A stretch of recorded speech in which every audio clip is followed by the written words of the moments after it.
अगर आप जानना चाहते हैं कि पूरी स्ट्रैटेजी क्या होनी चाहिए तो उससे जुड़ी चीजें हम देखेंगे, कुछ पॉइंटर्स यहाँ पर हम डिस्कस करेंगे। तो your biggest current affairs challenge कि यूपीएससी क्वेश्चंस किस तरीके के पूछता है करंट अफेयर्स में। अगर ये क्वेश्चंस पूछ रहा है तो मैं उन्हें करंट अफेयर्स को कवर कैसे करूं और कहां से कवर करूं, रिसोर्सेज कौन से फॉलो करूं, एंड इन्हीं करंट अफेयर्स की एक्चुअली में वेटेज क्या है प्रीलिम्स एंड मेंस के अंदर, ये सब कुछ हम डिस्कस करेंगे। एक स्ट्रैटेजी मैं आपको बताऊंगी कि आपको फॉलो करनी है जब आप करंट अफेयर्स को यहाँ कवर कर रहे हो। हेलो एवरीवन, स्लीपी क्लासेस में आप सभी का बहुत बहुत स्वागत है। तो शुरुआत करते हैं एक इंपॉर्टेंट फैक्ट के साथ कि current affairs can make or break your UPSC score. So that is a big statement that I am saying to you. Reason उसके पीछे का यही है कि करंट अफेयर्स एक बहुत इंपॉर्टेंट रोल प्ले करते हैं आपके प्रीलिम्स के एग्जाम्स में, आपके मेंस के एग्जाम्स में, एज वेल एज आपके इंटरव्यू तक भी। जी हाँ, इंटरव्यू की बात मैं क्यों कर रही हूँ, उससे जुड़े आपको बहुत सारे सवाल जो है जुड़े हुए मिल जाते हैं, है ना।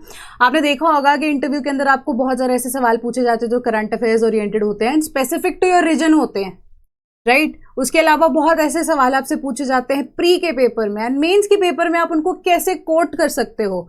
तो ऐसा फ्रेंड अपने करंट अफेयर्स को बना लो कि वो फ्रेंड आपकी स्ट्रेंथ बन जाए, राइट। तो current affairs can actually make or break your UPSC score. सो अगर आप जानना चाहते हैं कि पूरी स्ट्रैटेजी क्या होनी चाहिए, तो you have landed at the correct place, right. तो उससे जुड़ी चीजें हम देखेंगे, कुछ पॉइंटर्स यहां पर हम डिस्कस करेंगे, जिससे आपको बहुत सारी चीजों का अंदाजा हो जाएगा कि कैसे किस तरीके से आपको अप्रोच करना है चीजों को। सबसे पहले आप अपने आप को सवाल पूछेंगे, दोबारा पूछूंगी मैं आपसे, बट पॉइंटर्स में लेट अस एनालाइज कि हम क्या क्या चीजें यहाँ पे कवर करने वाले हैं, क्या क्या आपके सवाल हैं, उसका आंसर मैं दे पा भी रही हूं, एंड अगर नहीं दे पा रही हूं तो कॉमेंट बॉक्स में आप मुझे सवाल पूछ सकते हैं, उसके आंसर्स भी मैं दे सकती हूँ, है ना। तो your biggest current affairs challenge वो क्या है, क्या दिक्कत आती है आपको करंट अफेयर्स में, आप पहले तो वो आंख बंद करके एनालाइज कीजिए। पहली बार अटेम्प्ट है, समझ में नहीं आ रहा है, वो अलग मुद्दा है, ठीक है, कि यूपीएससी क्वेश्चंस किस तरीके के पूछता है करंट अफेयर्स में। अगर ये क्वेश्चंस पूछ रहा है तो मैं उन्हें करंट अफेयर्स को कवर कैसे करूं और कहां से कवर करूं, रिसोर्सेज कौन से फॉलो करूं, एंड इन्हीं करंट अफेयर्स की एक्चुअली में वेटेज क्या है प्रीलिम्स एंड मेंस के अंदर, ये सब कुछ हम डिस्कस करेंगे। एक स्ट्रैटेजी मैं आपको बताऊंगी कि आपको फॉलो करनी है जब आप करंट अफेयर्स को यहाँ कवर कर रहे हो। तो अब मुद्दे की बात, सवाल यही है कि what is your biggest current affairs challenge. आपको क्या ऐसा लगता है कि बहुत सारे करंट अफेयर्स और कवरेज नहीं हो पा रही है, या आपको ये लग रहा है कि कुछ पता ही नहीं है किस चीज के ऊपर फोकस करना है, या आपको ऐसा लग रहा है कि बहुत सारा सामान ऐसे मार्केट के अंदर पड़ा हुआ है, उसको कवर कैसे करूं, वही चीज समझ में नहीं आ रही है। मल्टीपल यहां पे आंसर्स हो सकते हैं आपको, बट इसी से ऊपर ना, इसी से रिलेटेड हम स्टोरी बिल्डिंग शुरू करते हैं, ठीक है। Too much to cover, too much to cover कैसे है करंट अफेयर्स, अगर आपको ये इशू लग रहा है तो इसका एक सिंपल सा समाधान मैं आपको देना चाहती हूं, न्यूज़पेपर्स को पढ़िए, ठीक है। और एक इंपॉर्टेंट स्टेटमेंट अगेन मैं देना चाहती हूं कि since we are human beings, तो हमें स्टोरी या एक स्टोरी लाइन बनाकर जब हम चीजें पढ़ना शुरू करते हैं ना, हमें बहुत अच्छे से रिलेटेबिलिटी यहां पर बन जाती है, हम बना पाते हैं उस रिलेटेबिलिटी को। तो इस चीज को not even for current affairs, but अगर आप अपने दूसरे सब्जेक्ट्स की भी तैयारी कर रहे हो ना, तो एक स्टोरी बनाना दिमाग में शुरू कर दो ताकि आप इंटरलिंकेजेस को ड्रॉ कर पाओ। दूसरी चीज, don't know what to focus on. अगर आपको यही नहीं पता है कि आपको फोकस किसके ऊपर करना है, तो इसके लिए समाधान यही है कि आप अपने सिलेबस को, यानी कि अपने यूपीएससी के सिलेबस को अच्छे से पढ़िए, कवर कीजिए कि सिलेबस में क्या क्या चीजों की डिमांड है, क्या उससे रिलेटेड मुझे टॉपिक्स पढ़ने हैं, क्या उससे रिलेटेड मुझे माइक्रो टॉपिक्स पूछे जा सकते हैं। अब इसके लिए एक बेस्ट एग्जाम्पल हमारे पास यही होता है कि आप प्रीवियस ईयर क्वेश्चन से एक तरह का एनालिसिस निकाल सकते हैं कि क्या क्या चीजें इंपॉर्टेंट हैं। अब यूपीएससी प्री के पर्सपेक्टिव से अगर मैं आपको बताऊं तो आपको पता है कि आपके एंशिएंट हिस्ट्री बहुत ज्यादा इंपॉर्टेंट है, एंड एंशिएंट हिस्ट्री में भी स्पेसिफिकली हम बात करते हैं हमारे अर्ली वैदिक पीरियड या लेटर वैदिक पीरियड, या हम बात कर रहे हैं हमारी आईवीसी के बारे में जिसको हम हड़प्पन सिविलाइजेशन बोलते हैं। एक सिंपल सी बात यही है कि हमें पता है कि फॉर एग्जांपल हड़प्पन सिविलाइजेशन से जुड़ा इवन की मैप या कि इंपॉर्टेंट साइट्स वो भी बहुत ज्यादा जरूरी है जब हम पढ़ाई करते हैं। और ये चीज हम कैसे एनालाइज कर पाए? ये हम एनालाइज कर पाए क्योंकि हमने PYQs का एनालिसिस किया था, हमने माइक्रो टॉपिक्स को अच्छे से यहां से एनालाइज किया था। या जब हम मेंस की बात करते हैं विद रिस्पेक्ट टू हिस्ट्री तो हमें पता है Gandhi ji is an important topic, हम उनको नहीं भूल सकते हैं, इवन फॉर प्रीलिम्स ऑल्सो, है ना। तो ये छोटी छोटी चीजें जब हम एनालाइज करते हैं हमें पता होता है कि हमारा फोकस ऑटोमेटिकली किस चीज पे जाएगा। अगेन वही बात आ गई कि आपको एक स्टोरी लाइन ड्रॉ करनी है कि अच्छा ये टॉपिक्स है मेरे पास, मेरे सिलेबस में बोला गया है, इससे जुड़े इंपॉर्टेंट चीजें क्या क्या हैं। उसके बाद आप मेजर एक ऊपर सी चीजें पढ़ लेते हो ना, उसके बाद आप थोड़ा सा इन डेप्थ जाने की बात करते हो, फिर थोड़ा सा और इन डेप्थ जाने की बात करते हो, and finally practice makes a man perfect. तो परफेक्ट इनफैक्ट अगर कोई नहीं भी हो सकता तो you can at least attempt to become perfect. वो परफेक्शन आपको कैसे आती है? जब आप खुद से इसे ट्राई करते हो। माइंड इट, कोई भी व्यक्ति, कोई भी टीचर आपको जितना मर्जी ज्ञान दे, इंक्लूडिंग मी ऑल्सो, जब तक आप खुद घुसकर उस प्रॉपर काम में एनालिसिस नहीं निकालते, उस पर वर्कआउट नहीं करते, nothing will work out for you.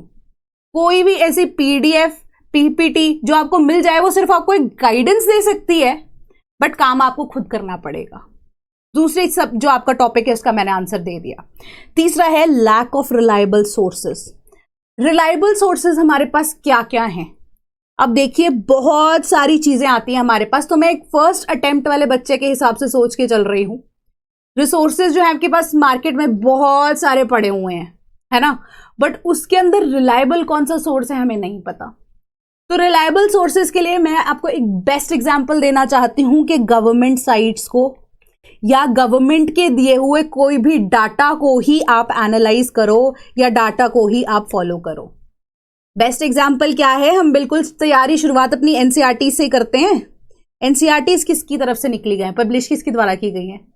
Government की तरफ से। सेंट्रल गवर्नमेंट NCERTs को पब्लिश करता है, so that data is specifically reliable for you. और एक इंपॉर्टेंट फैक्ट रिलायबल चीज के साथ ना जुड़ा हुआ और भी है कि आप एक सिंगल रिसोर्स को अगर फॉलो करते हो ना, कोई भी हो, ठीक है, एक सिंगल रिसोर्स को फॉलो करते हो except from these government datas की जब मैं बात कर रही हूं, वो आपको कभी भी कंप्लीट इंफॉर्मेशन नहीं दे पाएगा। मेजर केसेस में आपको कंप्लीट इंफॉर्मेशन नहीं मिलेगी। अब इसका सबसे बड़ा एक एग्जाम्पल मैं दूंगी, वो इसी तरीके से कि अगर आप फर्स्ट अमेंडमेंट एक्ट की बात करते हैं with respect to constitution of India, कहीं पे आप उसके नोट्स पढ़ेंगे ना, वहां पे आपको सिर्फ इतना दिया होगा कि अबॉलिशन ऑफ जमींदारी सिस्टम हुआ था। दूसरा आपको बोलेगा कि हाँ ये 9th schedule of the constitution के साथ डील करता है। तीसरा जो रिसोर्स है ना, आपको वो ये बोलेगा कि यहां पे हमारा जो टर्म है integrity of India and another term वो ऐड की गई थी। बट ओवरऑल अगर आप पिक्चर को देखें तो ये तीनों की तीनों चीजें हुई थी। फुल कंप्लीशन आपको मिलना बहुत ज्यादा मुश्किल है। So my point here is कि you have to get in and get your hands dirty. So कहने का मतलब वही है कि कंपाइल चीजें करना आपको खुद ही पड़ेगा। कंपाइल आप तभी कर पाओगे जब आप लिंकेजेस ड्रॉ करना शुरू करोगे, एंड वो लिंकेजेस करंट अफेयर्स में आप कैसे ड्रॉ करोगे उसके लिए मैं आपको हेल्प करने वाली हूं। पहली आपके क्वेश्चन का आंसर मैंने दे दिया। दूसरा है कि हमें यह जानना है कि यूपीएससी सवाल कैसे पूछता है करंट अफेयर्स को लेकर। इसके लिए एक खुद से ही एनालाइज किया हुआ डेटा मैं खुद कंपाइल करके आपको दे रही हूं। एक तरह का सवाल आपको पूछा जाता है स्कीम्स एंड रीसेंट लॉज को लेकर। यह होता है हमारे पास सिंपल और डायरेक्ट फॉर्म में। तो इसके लिए तो आप फॉलो करेंगे बेसिकली पीआईबी के डेटा को या पीआरएस के डेटा को, ठीक है। ये दोनों की दोनों वहां पे आपको हेल्प करेंगी। कैसे हेल्प करेंगे आगे मैं आपको बताऊंगी। दूसरी चीज है, दूसरा तरह के सवाल होते हैं current affairs plus static based. ये कैसे आप अप्रोच करोगे? इसके लिए आपको ये आपका जो स्टैटिक पोर्शन है ना, इससे वेल वर्स होना पड़ेगा। टाइप्स ऑफ क्वेश्चंस हम नेक्स्ट स्लाइड में भी देखेंगे। यानी कि फॉर एग्जाम्पल आपको जो है क्वेश्चन पूछ लिया गया है with respect to you can say के लेयर्स ऑफ द एटमॉस्फेयर, ठीक है, लेयर्स ऑफ द एटमॉस्फेयर पे आपसे सवाल पूछ लिया गया, बट उसका एक्चुअली में यूजेज क्या है, टेलीकम्युनिकेशन सेक्टर में हमें कैसे वो layers of the atmosphere use कर रहे हैं या रेडियो कम्युनिकेशन कैसे पॉसिबल है, उसकी एप्लीकेबिलिटी क्या है, वो आपको करंट अफेयर्स बेसिस चीजों से पूछा जा सकता है। यानी कि पहला सवाल आपका with respect to static plus current affairs बन सकता है एप्लीकेशन बेस्ड, दूसरा बन सकता है with respect to examples. Examples के केस में मेजरली डोमिनेट करता है आपका इन्वायरमेंट। वो कैसे कि इन्वायरमेंट में आपकी इवन की एनसीईआरटीज में भी जितने भी यहां पर एग्जाम्पल्स कोट किए गए हैं वो आपको रटे होने चाहिए। उससे जुड़ी कोई नई चीज आती है न्यूज़पेपर के अंदर या करंट अफेयर से रिलेटेड उसके ऊपर कोई स्टडी आती है या कुछ नई डेवलपमेंट होती है, वो एग्जाम्पल्स भी आपको याद होने चाहिए, एटलीस्ट एक आइडिया आपको होना चाहिए। तीसरी चीज आती है with respect to properties and uses.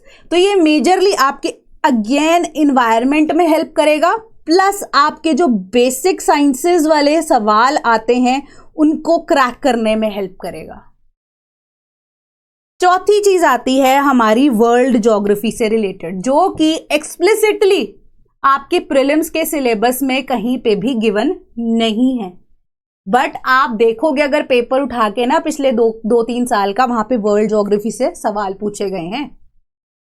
आप कॉन्सेप्ट पढ़ते हैं फोल्ड माउंटेन्स का फॉर एग्जाम्पल, ठीक है, आपको सवाल पूछ लिया गया फोल्ड माउंटेन्स का example and not with respect to India but with respect to the world. और वो जो टेबल था पहले तो 2 कॉलम वाला आता था, अब वो 3 कॉलम वाला आ गया है। सो माई क्वेश्चन या my way of telling you is, या मैं कहना क्या चाह रही हूं आपको वो यही है कि इन डेप्थ आपको एक्स्ट्रा एफर्ट खुद से ही करने पड़ेंगे। इतना ज्यादा आपको कोई नहीं बता सकता। It is you and only you जिनका खुद का एफर्ट यहां पर आप कह सकते हो रीप करना चाहते हो तो करना भी पड़ेगा काम, उसके लिए इनिशियल एफर्ट्स आपकी तरफ से भी होंगे। तीसरे तरह के क्वेश्चंस आते हैं आपके जो प्योरली करंट अफेयर्स बेसिस पे होते हैं। पहला आता है आपका मैप्स का क्वेश्चन। मैप्स का क्वेश्चन जनरली आपसे 1 डायरेक्ट लाइनर में ही पूछा गया है, प्योरली करंट अफेयर्स बेसिस पे है, या आपके इंटरनेशनल रिलेशंस प्लस ज्योग्राफी से रिलेटेड जनरली क्वेश्चंस पूछे जाते हैं। दूसरा आता है आपका फैक्ट बेस्ड कंपैरिजन वाले क्वेश्चंस, जैसे कि अब X country imports more oil from Y country then Z country, इस तरह के सवाल आपसे पूछे जाते हैं। तो इस चीज के लिए आप सिर्फ और सिर्फ न्यूज़पेपर्स पे रिलाई करेंगे। There is no other option which you need to follow with respect to that. तीसरे आते हैं आपके अगेन 1 लाइनर्स वाले जो हमारे क्वेश्चंस होते हैं। 1 लाइनर्स के भी पर्टिकुलर टाइप्स, जैसे कि टर्म्स के केस में आपका साइंस वाला पोर्शन जो है ना, एक तो बेसिक साइंस आता है उसमें, और एक हमारा जो रीसेंट करंट अफेयर्स होते हैं साइंस वाला पोर्शन जो होता है उससे रिलेटेड होते हैं। फॉर एग्जांपल आपको बिटकॉइन के लिए पूछ लिया, या कोई इकोनॉमी में नया कॉन्सेप्ट आया है, या इवन के आपका जो सवाल आ सकता है इन्वायरमेंट से रिलेटेड भी। ब्लू वॉशिंग, ग्रीन वॉशिंग जैसी टर्म्स रिसेंटली अभी 1-2 साल पहले ही हम सुनने को मिल रही है हमें, है ना। क्रिप्टो करेंसी, कुछ ऐसी चीजें आपसे पूछी जा सकती हैं, है ना। इवन कि नए लॉज के अकॉर्डिंगली अगर डिफाइन कर दिया है कुछ, अनलॉफुल एक्टिविटी क्या है उसकी डेफिनेशन में भी आपसे पूछी जा सकती है कि सबसे ज्यादा अप्रोप्रिएट कौन सी है। एक तो इस तरीके से सवाल पूछे जा सकते हैं, और एक सिंपल होते हैं 1 लाइनर्स वाले क्वेश्चन जो डायरेक्टली आपसे पूछते हैं कि विच ऑफ द कंट्रीज जो है इनमें से किसने कौन सी बुक लिखी या अवार्ड लिया या so on and so fourth. तो ये हम दोनों एक कैटेगरीज में डाल सकते हैं। बट स्पोर्ट्स एंड अवार्ड्स के केसेस में, स्पोर्ट्स में आपको स्पेसिफिक फोकस पता है किसके ऊपर करना है, नाम के ऊपर फोकस नहीं करना है। यहाँ पे वो सब पढ़ते हैं रूल्स ऑफ द गेम्स, कौन सी गेम में कौन सा रूल एग्जिस्ट करता है वो आपको पता होना चाहिए। अवार्ड्स के केसेस में या इवन के मिलिट्री के रैंक्स के ऊपर आपको सवाल पूछा गया था, जो कि आपकी जनरल अवेयरनेस को यहां पे टेस्ट करने के लिए पूछा गया था। क्यों? क्योंकि वो न्यूज़पेपर में उससे रिलेटेड एक आर्टिकल यहां पर एग्जिस्ट कर रहा था। कौन सा ऑथर, मे बी कुछ ऐसे सवाल भी हो सकते हैं जो आप इसको छोड़ सकते हो, ठीक है। But my point here is कि अगर आप अच्छे से एक स्ट्रैटेजी बना के उसको फॉलो कर रहे हो तो वही सवाल ऐसे हैं जिनको आप अगर रिटेन करके बिल्कुल श्योर होते हो तो उनसे एक्स्ट्रा मार्क्स लेकर आप अपना प्री और इवन मेंस के आंसर्स बेटर कर सकते हो।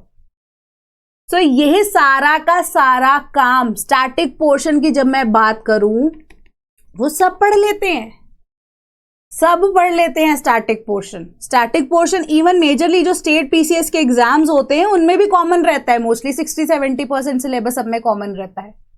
डिफरेंस कहां पे आता है? हमारे करंट अफेयर्स में आता है। और यही current affairs, like I said earlier, can make or break your UPSC score. ठीक है, सो अब हमने टाइप ऑफ क्वेश्चंस भी देख लिया, तो थोड़े से एग्जांपल्स देख लेते हैं उससे रिलेटेड।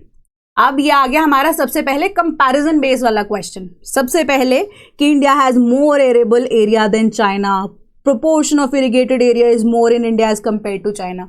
ये कंपैरिजन वाले क्वेश्चंस हैं जिसको आप इजीली न्यूज़पेपर के थ्रू फॉलो कर सकते थे, ठीक है। या ये जो एरेबल एरिया की भी बात कर रहे हैं तो हमारे पास रिसोर्सेज में और डाउन टू अर्थ भी है। डाउन टू अर्थ भी इन्वायरमेंट के लिए एक स्पेसिफिक फोर्टनाइटली बेसिस पे रिलीज की गई मैगजीन है, उसको भी आप फॉलो कर सकते हो, ठीक है। 3/4 of the world's cobalt metal required for the manufacture of batteries for electric vehicles is produced by. Factual questions पूछे गए हैं, फैक्ट बेस्ड क्वेश्चंस आपसे पूछे गए हैं।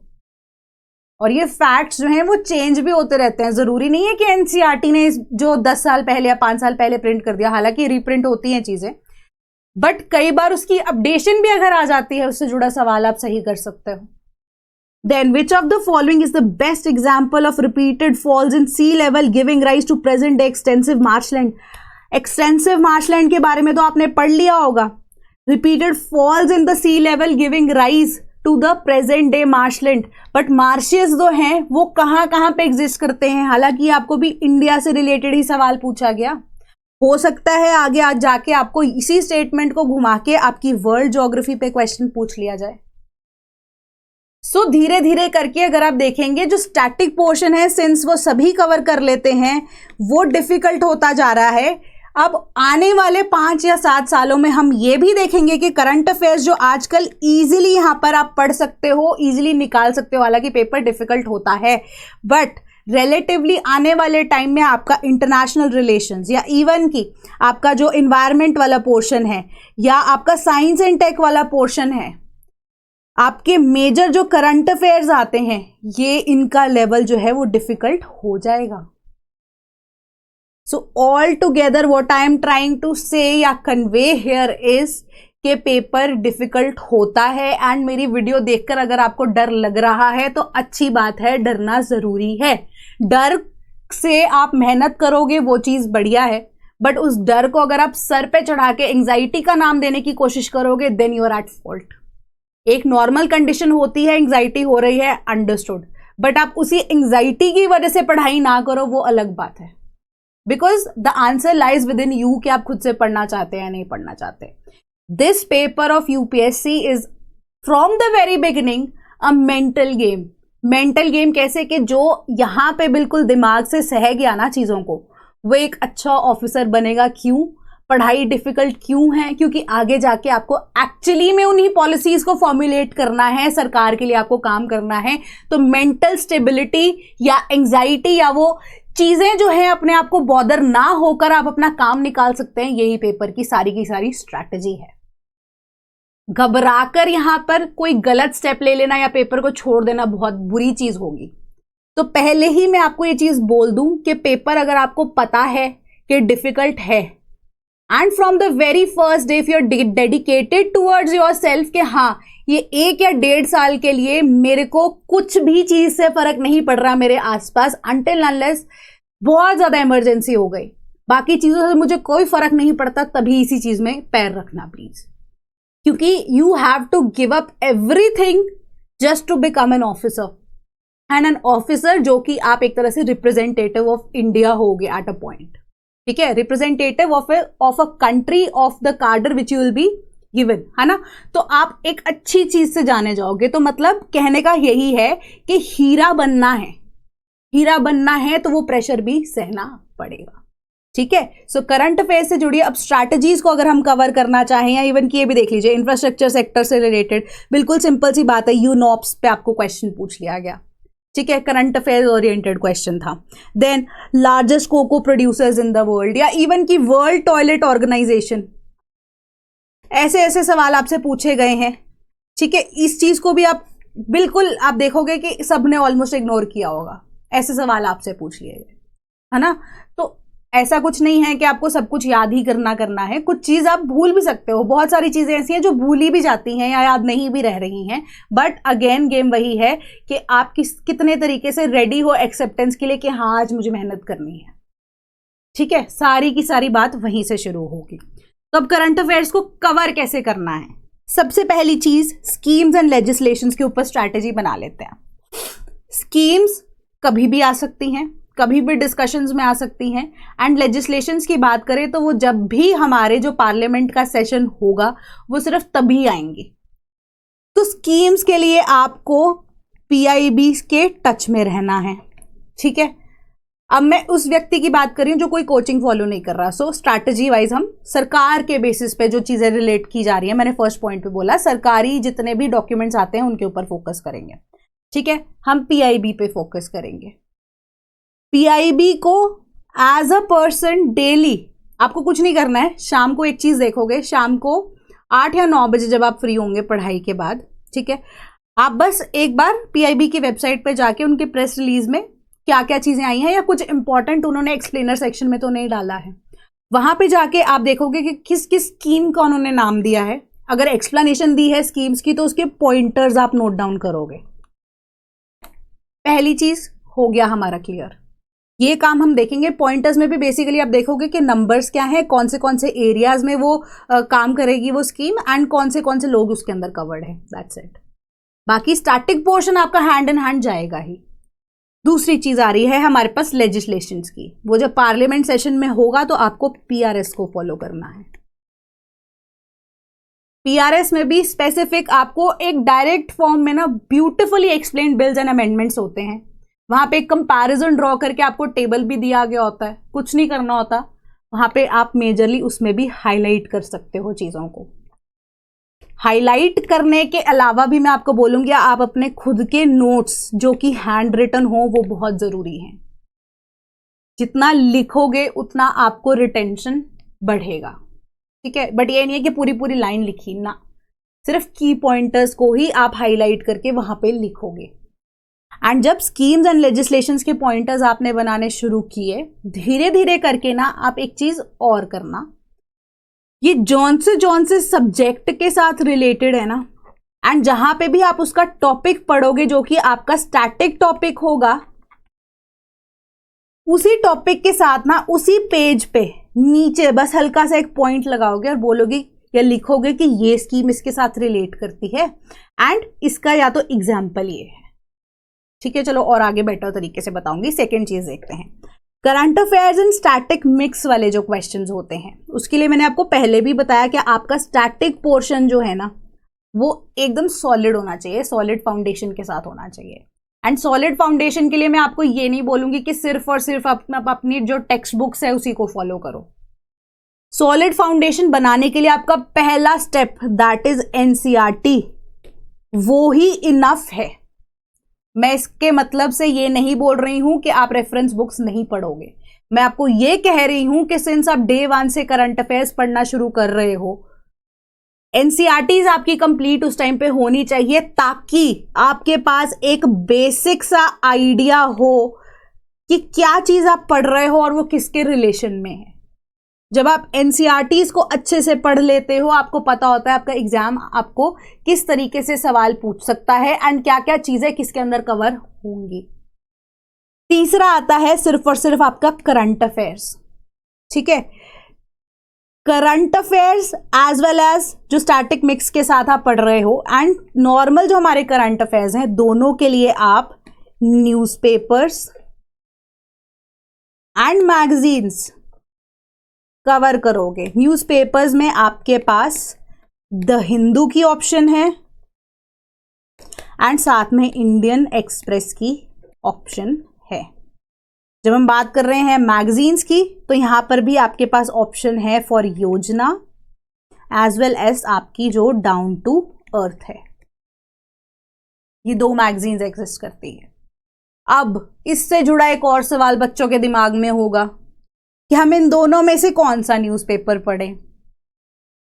Again I M answering that आपको दोनों अखबार पढ़ने हैं, पर सिंस आप पहली बार अटेम्प्ट कर रहे हो या बेसिक से तैयारी अगर शुरू कर रहे हो, so I will say Indian Express is way better. But since हमें अपने आप को रिफाइन करना है, ब्रेन को ट्रेन करना है एक बेटर तरीके से काम करने के लिए, इंडियन एक्सप्रेस आपका बेस बनाएगा। जैसे एनसीईआरटीज बना रही हैं उसी तरीके से बेस में आपको मेजरली यहां पे एक्सप्लेनेशंस दी गई होंगी जो कि एक सिंपल लैंग्वेज के अंदर दी जाती है। बट द हिंदू को एट दैट टाइम ऑल्सो हम इग्नोर नहीं कर सकते। Both these newspapers go hand in hand, just like fundamental rights and fundamental duties, they go in hand. Similar तरीके से Indian Express as well as the Hindu दोनों ही required हैं। इसके पीछे का रीजन यही है, चाहे आपको सिंपल लैंग्वेज में इन डिटेल एनालिसिस दे रहा है, बट आपको ये भी फोकस में लेकर चलना है कि आपको आगे जाके एसए का पेपर भी देना है। एसए का पेपर देने के लिए आपको चाहिए वोकैबुलरी, और ये विकैबुलरी आपकी द हिंदू से इंप्रूव होगी, प्लस एडिशनल इंफॉर्मेशन जो कि इंडियन एक्सप्रेस कवर नहीं कर रहा वो द हिंदू पक्का ही पक्का कवर करता है। एक प्रूवन फैक्ट है, आप चाहे आज का ही अखबार उठा के देख लेना। कुछ न्यूज ऐसी होती हैं जो सेम है, कुछ न्यूज ऐसी है जो दोनों न्यूज़पेपर्स में डिफरेंट होती है। द हिंदू, अभी जो इंडियन एक्सप्रेस की हम बात कर रहे हैं, वो रिसेंटली यूपीएससी के एस्पेक्ट से डेवलप होना शुरू हुआ है, बट द हिंदू की जब हम बात कर रहे हैं, from the very beginning the idea of the Hindu was के यहां से पेपर के आने के चांसेस हैं। दूसरी चीज, यहां पे जो एडिटोरियल्स दिए गए होते हैं वो आपके मेंस में आपको हेल्प करेंगे। देन हमारे पास योजना आती है जो कि मंथली बेसिस पे रिलीज होती है। एंड सिंस हम यूपीएससी में तैयारी जब शुरू करते हैं तो इनिशियल के 8-9 महीने हम मेंस की तैयारी भी साथ में कर रहे होते हैं, आप आंसर राइटिंग भी अपनी कर रहे होते हैं। तो ये मंथली एनालिसिस जो है आपको डेटा भी देता है, फिगर्स एंड फैक्ट्स भी देता है, आपकी आंसर राइटिंग में आप कह सकते हो एक डायरेक्ट फ्रेमवर्क की तरह चीजें आपको ऑन अ सिल्वर प्लेट देता है। इसी तरीके से आप क्या करोगे, इस्तेमाल करोगे इन्हीं सारी चीजों का जो कि रेडिली अवेलेबल है आपको। यहां से आप छोटे छोटे पॉइंटर्स को ड्रॉ करोगे।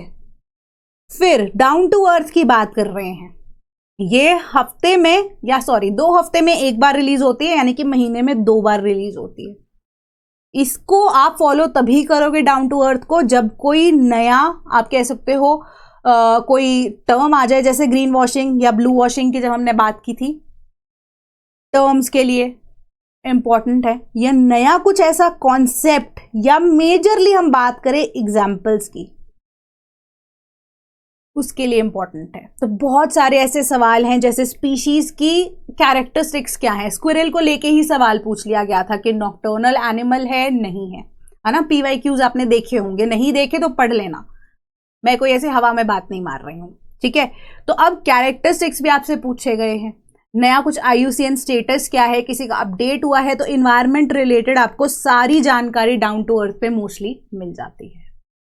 अब आप नोट्स कैसे बनाओगे, सिंस आप आंसर राइटिंग भी साथ साथ कर रहे होगे ना, तो आपका जो पेपर है ना, एक A4 साइज, उसके अंदर 3 एस्पेक्ट्स को आप लेकर चलोगे। आप कोई भी फ्रेमवर्क बनाते हो अपने आंसर का, या कोई भी जब टॉपिक पढ़ते हो ना, उसके लिए 3 चीजें इंपॉर्टेंट होती हैं। सबसे पहले आता है आपका स्टैटिक पोर्शन। स्टैटिक पोर्शन में आपने मोटे मोटे हाइलाइट्स उस चीज के लिख ले, क्या क्या चीजें यहां पर इंपॉर्टेंट है। दूसरी चीज आएंगी उसकी एग्जाम्पल्स क्या क्या हैं। जैसे अगर हम बात कर रहे हैं यहाँ पर डिफेक्शन की बात कर रहे हैं, ठीक है, डिफेक्शन से रिलेटेड एग्जाम्पल्स कौन से हैं। तीसरी चीज आपके पास इंपॉर्टेंटली यहां पर आती है, उससे जुड़े करंट अफेयर्स, तब जाके आपका आंसर मेंस में पूरा होता है। एंड जो प्रॉब्लम्स ये करंट अफेयर्स बता रहे हैं, स्टैटिक पोर्शन से रिलेटेड जो सवाल आपसे पूछा जा रहा है, उसका वे फॉरवर्ड लिखते हो आंसर में, एंड में कंक्लूजन के टाइम पे, तभी ये आंसर जाके पूरा होता है। और ये वे फॉरवर्ड आप तभी लिख पाओगे जब आप करंट अफेयर्स में या एग्जाम्पल्स को यहाँ पे कोट कर रहे हो। सो समवॉट आप कोई भी जब टॉपिक को प्रिपेयर करोगे तो आप अपनी शीट पर स्टैटिक पोर्शन वाले पॉइंटर्स लिखोगे, उससे जुड़े एग्जाम्पल्स जो कि रीसेंट एग्जाम्पल्स होंगे। पुराने एग्जाम्पल कोई भी लिख देगा कि हाँ 1950 में क्या हुआ था, बट 2025 में क्या चल रहा है, 26 में क्या चल रहा है, उससे जुड़ा एग्जाम्पल क्या है, रिसेंटली आप कितने ज्यादा अपडेटेड हो, एग्जामिनर को वो चीज ज्यादा इंपॉर्टेंटली नजर आएगी कि आप कितना ज्यादा अपडेटेड हो चीजों को लेकर। That is the value of current affairs. और ये तभी पॉसिबल है जब आप न्यूज़पेपर्स को, मैगजीन्स को फॉलो कर रहे हो। तो स्ट्रैटेजी यही है ना। अब मेजर पॉइंट यही है कि कितना टाइम आपको देना चाहिए इन सबको पढ़ने के लिए, कवर कैसे करोगे, ठीक है। न्यूज़पेपर दोनों में से पहले आप इंडियन एक्सप्रेस सपोज कीजिए आपने आज पढ़ना शुरू किया, 1 महीना लगा लो, मैक्सिमम 1 महीने से ज्यादा नहीं लगना चाहिए। वैसे मेरे हिसाब से 15 से 20 दिन की एक्सरसाइज होनी चाहिए। फर्स्ट 10 to 15 डेज के अंदर आप इंडियन एक्सप्रेस पढ़ना शुरू करो, इंपॉर्टेंट पॉइंटर्स से रिलेटेड चीजें लिखना शुरू करो और इसी फ्रेमवर्क को फॉलो करते हुए लिखना शुरू करो। धीरे धीरे आपको पता लग जाएगा कि किस तरह की लैंग्वेज वो न्यूज़पेपर फॉलो कर रहा है। तो जो हेडलाइंस है ना, आपको उससे ही आइडिया हो जाएगा कि ये न्यूज यूपीएससी रेलेवेंट है या मेरे एग्जाम के रेलेवेंट है या नहीं है। उसके बाद 15वें दिन के बाद 10 से 15 दिन के अंदर इनिशियली आपको टाइम लगेगा, मेरे को लगता है ऐसा 2 घंटा, अलॉन्ग विद नोट मेकिंग, क्योंकि आप अभी शुरू कर रहे हो। धीरे धीरे आदत बनाने में आपको वैसे मेजरली 21 दिन लगते हैं, बट आप यूपीएससी एस्पिरेंट हो तो आपके अंदर एक वो सुपर पावर होनी चाहिए, वो जज्बा होना चाहिए, है ना। तो उसी हिसाब से आप मैक्सिमम 2 घंटे लेके चलो। धीरे धीरे करके आपकी प्रैक्टिस ये होनी चाहिए कि आप द हिंदू और इंडियन एक्सप्रेस को along with note making 1.5 hours में मैक्सिमम कवर करोगे। क्यों? क्योंकि आपको लैंग्वेज 1 महीने बाद, ठीक है, 1 मंथ के बाद, क्योंकि हम 16th डे से लेकर 30th डे तक दोनों न्यूज़पेपर्स पढ़ना शुरू कर रहे हैं साइमल्टेनियसली, ठीक है। सो उसके बाद 1 मंथ के बाद द आइडिया शुड बी कि आप इन दोनों न्यूज़पेपर्स को अलॉन्ग विद नोट मेकिंग 1 या 1.5 आवर्स मैक्सिमम में कवर कर रहे हो। सबसे बेस्ट चीज जो प्राइवेट सेक्टर को फॉर एग्जाम्पल आगे बढ़ाने में काम कर रही है ना, वो पता है क्या है? That is these targets. ये टारगेट मत लेके चलो कि आज से 4 महीने तक मुझे ये सिलेबस खत्म करना है, कभी नहीं होगा, क्योंकि हम आलस खा जाते हैं। छोटे छोटे small targets are the key towards your goals. The major reason कि हमारा प्राइवेट सेक्टर लीड कर रहा है, सर्विस सेक्टर लीड कर रहा है in giving the GDP a very much, या कह सकते हो एक बड़ा चंक ऑफ रिटर्न, इज क्योंकि हमारे पास टारगेट्स है। सेम चीज हमारे पास क्या है, एग्रीकल्चरल सेक्टर में एग्जिस्ट नहीं करती। उनको टारगेट्स अगर दिए भी जा रहे हैं वो फुलफिल नहीं कर पाते, है ना। तो छोटे छोटे हफ्ते 2 हफ्ते के टारगेट्स बनाना शुरू कीजिए एंड उसके बाद उसकी रिवीजन भी करना शुरू करो, क्योंकि अब आप स्टैटिक पोर्शन को रिवाइज करोगे, साथ में करंट अफेयर्स को भी इजीली रिवाइज करोगे, उसके अंदर अपडेशंस करना शुरू करोगे, है ना। तो इसी तरीके से 1 या 1.5 महीने तक अगर आप ये प्रैक्टिस अच्छे से कर पा रहे हो ना, सो आपकी प्रोडक्टिविटी, आपकी एफिशिएंसी, आपकी नॉलेज, आपको खुद से पता लगेगा कि that you are doing something good. But यहां पे आपको डेडिकेटेड रहना बहुत ज्यादा जरूरी है। देन रिसोर्सेज टू फॉलो में मैं मेजरली आपको बता चुकी हूं सारे के सारे कि हमें स्कीम्स एंड लेजिस्लेशंस के लिए, स्कीम्स में चलो रिपीट कर देती हूं, हमें पीआईबी को फॉलो करना है, ठीक है। लेजिस्लेशंस की जब हम बात कर रहे हैं तो हमें पीआरएस को फॉलो करना है, ठीक है। And current affairs, static mix वाले जो क्वेश्चंस है हमारे पास, दोनों में करंट अफेयर्स की जब हम बात करें तो हमें newspapers as well as magazines को कवर करना है। सिंपल सी बात है। न्यूज़पेपर्स में मैंने आपको बता दिया द हिंदू है और हमारा इंडियन एक्सप्रेस है। ठीक है, ये 2 न्यूज़पेपर बहुत है यार, कोई और मत यहाँ पर कमेंट में मेरे को पूछना कि मैं दैनिक जागरण, दैनिक भास्कर एंड ऑल पढ़ सकता हूँ या नहीं पढ़ने की जरूरत यार। रिसोर्सेज बहुत है, उनमें से लिमिटेड रिसोर्सेज में से मैक्सिमम आउटपुट आपको कैसे लेके आना ना, मेजर आपका आइडिया वो होना चाहिए। ठीक है, आपको लक्ष्मीकांत दी गई है फॉर एग्जाम्पल पॉलिटी के लिए, आपने वो बुक को ना, ये नहीं है कि एक बार लक्ष्मीकांत पढ़ ली दोबारा कोई और हमने पेपर जो है पॉलिटी की बुक पढ़नी शुरू कर दी, नहीं यार क्या जरूरत है।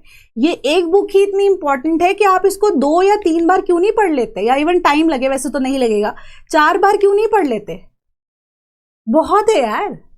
इन पॉइंटर्स को आप 3 या 4 रीडिंग्स में अगर अच्छे से रिटेन कर पा रहे हो, पेपर आपका निकल जाएगा।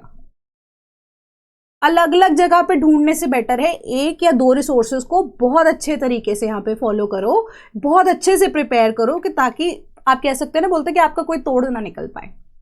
इस तरीके से आपको काम करना है। तो करंट अफेयर्स में भी इन दोनों में, इसके ऊपर से या मैगजीन्स के केसेस में भी डाउन टू अर्थ की बात कर रहे हैं, या जब हम योजना की बात कर रहे हैं, यार ये 4 रिसोर्सेज बहुत हैं।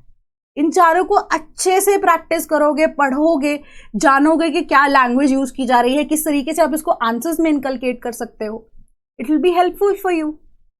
एंड मोस्ट इंपॉर्टेंटली जो आपकी स्कीम्स एंड लेजिस्लेशंस है ना, ये आपके एसए के पेपर में आपको हेल्प करेंगे मेंस के लिए। ठीक है, आगे चलो मेंस की स्ट्रैटेजी देखते हैं। ठीक है, वेटेज से पहले हम मेंस की चलो स्ट्रैटेजी देख लेते हैं। एसए के लिए आपको हेल्पफुल रहेंगे। ठीक है, ये करंट अफेयर्स या स्कीम्स एंड लेजिस्लेशंस की जब हम बात कर रहे हैं, ये आपके सोशल इश्यूज के लिए आपको हेल्पफुल रहेंगे। देन आपके गवर्नेंस में आपको आंसर बिल्डिंग में हेल्प करेंगे। ठीक है, एंड नॉर्मल जो हमारे current affairs and static mix की जब हम बात करें, तो आप इसके बेसिस पे एप्लीकेशंस को निकाल सकते हो कि एप्लीकेबिलिटी क्या है, तो इस वजह से ये आपको कह सकते हो कि एथिक्स में भी हेल्प करेंगे।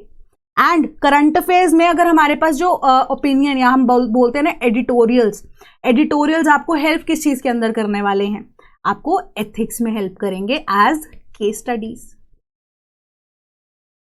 ठीक है, तो कोई नई रिसर्च आ रही है या कुछ नई चीज आ रही है, कोई नया टेलीस्कोप बन रहा है, ऑब्जर्वेटरी बन रही है, उस चीज को भी तो आप कोट कर सकते हो ना बहुत सारे आंसर्स के अंदर। आपका जो GS1 है, GS2 है, देन GS3 है, GS4 है, देन आपका एसए का पेपर है हिंदी और इंग्लिश वाला। ठीक है, हम क्या कैसे कोट करेंगे एसए का पेपर, करंट अफेयर से इजीली आप एग्जांपल्स देके निकाल सकते हो। आपको फिलोसफिकल एसेस भी आते हैं, बट थीम बेस्ड क्वेश्चंस भी आते हैं यहाँ पर, है ना, तो उसी के बेसिस पे आप आंसर निकाल सकते हो, बना सकते हो। उसके अंदर जितने एग्जांपल्स को सिंपल लैंग्वेज में कोट करोगे, उतना आंसर आपका बेटर होगा, उतना एसए आपका बेटर होगा। ठीक है, देन आपके GS1 में हेल्प करने वाला है आपको न्यूज़पेपर, कैसे, क्योंकि सोशल इश्यूज आपके वहां पे कवर हो रहे हैं। ठीक है, देन ज्योग्राफी में आप एप्लीकेशन बेस्ड या वर्ल्ड ज्योग्राफी जो आपको न्यूज़पेपर में time and again volcanic eruption से एग्जांपल रिलेटेड पूछा जा सकता है। ठीक है, अब वैसे आपसे सवाल पूछे जा सकते हैं GS2 के अंदर आपका क्या क्या कवर हो रहा है, आपके इंटरनेशनल रिलेशंस यहाँ कवर हो रहे हैं, क्योंकि प्योरली न्यूज़पेपर बेस्ड है ना, मिलिट्री एक्सरसाइज आ जाती है, या हमारा अफ्रीका के साथ रिलेशंस क्या है, सिंगापुर के साथ रिलेशंस क्या है, उसी के बेसिस पे आपसे सवाल पूछे जा सकते हैं। प्योरली आप उस पर बिल्डअप कर सकते हो। ठीक है, नए नए एग्जाम्पल्स को कोट कर सकते हो कि आईमेक के अंदर अब ये चीज़ हुई है, शंघाई कोऑपरेशन ऑर्गेनाइजेशन के लिए हुई है, या यूरोपियन यूनियन जो है क्या प्लान कर रही है कि हम टैकल करने के लिए अमेरिका को कोई नई ऑर्गेनाइजेशन बनाए, है ना। ये सारी चीज़ों पे आप बिल्डअप करना शुरू करोगे। कोई नई करेंसी बनाने की बात कर रहा है ब्रिक्स, तो ये सारी चीज़ें प्योरली करंट अफेयर्स बेस्ड है। इंटरनेशनल रिलेशंस हो गया, आपको पॉलिटी में एंड गवर्नेंस में आप ये स्कीम्स को, लेजिस्लेशंस को कोट कर सकते हो एज एन एग्जाम्पल। देन आपका GS3 की जब हम बात कर रहे हैं, एनवायरनमेंट में आपको डाउन टू अर्थ हेल्प करेगी, इकोनॉमी में ही आपको स्कीम्स ही हेल्प करने वाली हैं। ठीक है, देन अगेन अगर हम बात कर रहे हैं with respect to science and tech, वहाँ पे आपको जो नई नई टेक्नोलॉजीज डेवलप की जा रही हैं उसका आप एग्जांपल दे सकते हो। हेल्थ के केस में हमें बायोटेक्नोलॉजी या नैनो टेक्नोलॉजी कैसे हेल्प कर रही है, डिफेंस सेक्टर को हम कैसे यूज़ कर रहे हैं सर्वेलेंस के लिए, नए तरह के क्या इक्विपमेंट्स बन रहे हैं, वो सारी चीज़ें आप यहाँ पे कोट कर सकते हो। GS4 की बात कर रहे हैं, वो आपको केस स्टडीज़ में अंडरस्टैंडिंग में हेल्प कर रही है।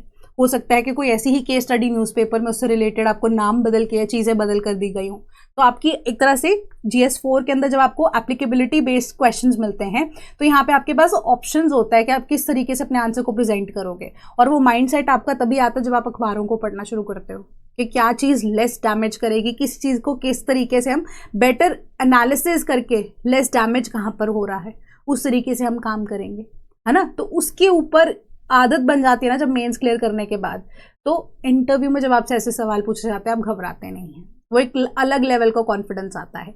So basic idea here was, कोई भी टॉपिक लिख रहे हो, again I am repeating, static portion वाले टॉपिक के नोट्स, देन उससे जुड़े एग्जाम्पल, एंड देन हमारे पास जितना भी उससे रिलेटेड करंट अफेयर्स होते हैं. ठीक, सो ये सारी चीज़ें हमारा कवर कर देती है पोर्शन. एफर्ट लगेगा, सभी की तरफ से लगता है एफर्ट, बट एफर्ट मारने के लिए ही आपने ये पेपर को चूज किया है, राइट? अगर आपको ऐसा लग रहा है कि हाँ एक बार यूपीएससी क्लियर हो गया उसके बाद मेरी जिंदगी आसान है, ऐसा नहीं होता. This is just the beginning. ठीक है, ऑफिसर्स के पास 1 मिनट का टाइम भी नहीं होता है. सो आप एक ऐसे प्रोसेस में घूम रहे हो या घुस रहे हो इनफैक्ट, जो लाइफ लॉन्ग आपके साथ चलेगा. तो जस्ट एंजॉय दैट, है ना? एक एक्सेप्टेंस अपने अंदर लेकर आओ, इसे बोझ लेकर मत चलो. ठीक है, अपने लाइफ में इस चीज़ को लेकर चलो कि हाँ यही मेरी लाइफ है, मैंने मान लिया है and I accept it fully, and मैं उसके लिए काम भी करने को तैयार हूँ. तभी आप इस चीज़ को एक्चुअली में दिल से मानोगे तो वो चीज़ पूरी हो जाएगी. देन वेटेज की बात कर रहे हैं तो वेटेज का तो कोई ऐसे प्री की जब हम बात कर रहे हैं तो अकॉर्डिंग टू मी, सिंस मैं वो तीनों तरह के क्वेश्चंस को मिलाकर चल रही हूँ, सो 12 से 15 सवाल आपके करंट अफेयर्स बेस ही होते हैं. हो सकता है ज़्यादा भी हों. ठीक है, जब हम मेंस की बात कर रहे हैं तो डायरेक्टली आपसे अगर सवाल ना पूछे जाए तो एग्जाम्पल्स के तौर पे भी देखूं तो आपका 50% पेपर जो है ना वो रिलाई करता है हमारे करंट अफेयर्स के ऊपर. तो आपके ऊपर है अब. ठीक है, इससे ज़्यादा और कोई स्ट्रैटेजी नहीं है. बाकी आपको जो चीज़ बेटर लगती है अपने तरीके से, कि आपको किस तरीके से चीज़ें याद हो रही हैं, आप उसको क्यों नहीं ट्राई कर सकते? करो ना, टाइम बचाना है. We have to do smart work. तो अब गवर्नमेंट भी हमारे लिए स्मार्ट काम कर रही है क्योंकि डायरेक्टली हमें चीज़ें दे रही है, प्रोवाइड कर रही है फ्री ऑफ कॉस्ट. कहीं भटकने की भी जरूरत नहीं पड़ेगी, है ना? तो चीज़ों को अब ऐसे मत सोचो कि मेरे पास टाइम नहीं है, मैं क्या करूँ, याद नहीं हो रहा, याद नहीं हो रहा. ऐसा कुछ नहीं करना है. आराम से बैठो, टेक अ डीप ब्रेथ, अपने आप को समझाओ कि हाँ ये मैं इस चीज़ को लेकर डेडिकेटेड हूँ और मैं उसी के ऊपर काम करूँगा या करूँगी, एंड बिल्कुल आप क्लियर कर पाओगे. अगेन मैं ये चीज़ बोल रही हूँ कि ये सिर्फ और सिर्फ आपके मेंटल टेस्टिंग के लिए ये पेपर इतना डिफिकल्ट रखा गया है, क्योंकि अब देश की बागडोर जो है वो आप जैसे चंद जो ऑफिसर्स यहाँ पर सिलेक्ट होते हैं उन्हीं के हाथ में रहती है ना? तो बहुत इंपॉर्टेंट ड्यूटी है ये जो आपके हाथ में होगी. कोई भी डाउट होता है ना, कमेंट बॉक्स में मुझे ज़रूर बताना किस चीज़ से आप एग्री कर रहे हो, किससे नहीं, क्या प्रॉब्लम हो रही है, उसको हम सॉर्ट आउट करने की यहाँ पे कोशिश करेंगे ताकि आप मेहनत में कोई कमी ना ला पाओ, है ना? उसी अकॉर्डिंगली यहाँ पर हम भी आपके साथ काम करेंगे. ठीक है, सो that is all from my side today. Thank you so much.